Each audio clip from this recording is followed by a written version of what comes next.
यदि आपके साथ भी साइबर का अपराध हुआ है और आपके पैसे किसी भी साइबर फ्रॉडस्टर के अकाउंट में, किसी भी ट्रेल में या होल्ड में है, तो आपको यदि ये नहीं पता है कि वो पैसा किस तरीके से आप वापस प्राप्त कर सकते हैं, तो ये वीडियो और ये जानकारी आज आपके लिए है। भारत सरकार गृह मंत्रालय द्वारा अभी वर्तमान समय में मनी रेस्टोरेशन मॉड्यूल प्रारंभ किया गया है, जिसका सीधा लाभ सिटीजन्स को मिलना है। इसके अंतर्गत किस प्रकार से आपको कार्यवाही और किस तरीके से आपको अप्लाई करना है, इसे आप समझते हैं। एमआरएम पोर्टल, जिसके अंतर्गत धोखाधड़ी की रकम को रेस्टोर किया जाता है, जिसे मनी रेस्टोरेशन मॉड्यूल कहा जाता है। इसके लिए यदि साइबर का अपराध किसी भी व्यक्ति के साथ हो तो उसे सर्वप्रथम 1930 या फिर cybercrime.gov.in पर अपनी रिपोर्ट करनी चाहिए। ध्यान रखिए, ऑफलाइन की गई रिपोर्ट्स में मनी रेस्टोरेशन इस मॉड्यूल के माध्यम से नहीं हो पाती है। दूसरी बात, आपके साथ धोखाधड़ी हुई रकम में से वो रकम जो कि होल्ड हुई है 50,000 रुपए से कम है, तो ये आपके लिए अच्छी बात है कि उसमें किसी भी प्रकार के कोर्ट ऑर्डर या एफआईआर की आवश्यकता आपको नहीं है।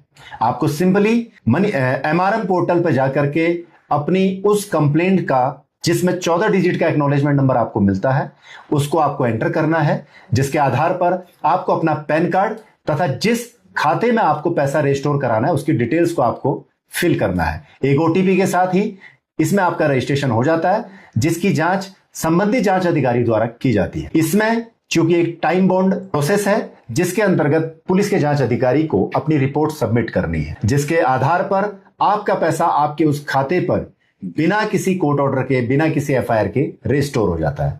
दूसरी टर्म, यदि आपका पैसा जो होल्ड हुआ है किसी पर्टिकुलर खाते में 50,000 रुपए से अधिक है, तो ऐसे मामले में आपको रेस्टोर कराने के लिए एफआईआर और साथ ही साथ में कोर्ट ऑर्डर की भी आवश्यकता होगी। सेम प्रोसेस रहेगा, जिसके अंतर्गत आपको एक बॉन्ड देना है, जिसे आईओ इस पोर्टल के माध्यम से अपलोड करता है और बैंक उस जांच अधिकारी की रिपोर्ट के आधार पर पैसा आपके खाते में सीधे भेज देता है। मेचे द्वारा चलाया गया ये प्रोसेस सिटीजन्स के लिए बहुत लाभकारी है, जिसमें बिना किसी कोर्ट कचहरी के झंझट के आप अपने मोबाइल से ही एमआरएम पोर्टल पर अपनी रिक्वेस्ट रेज करने के साथ अपने पैसे को बिना किसी देरी के प्राप्त कर सकते हैं। इसीलिए सर्वप्रथम साइबर अपराधों से आप बचे रहिए, किसी भी साइबर अपराधी की बातों में ना आए।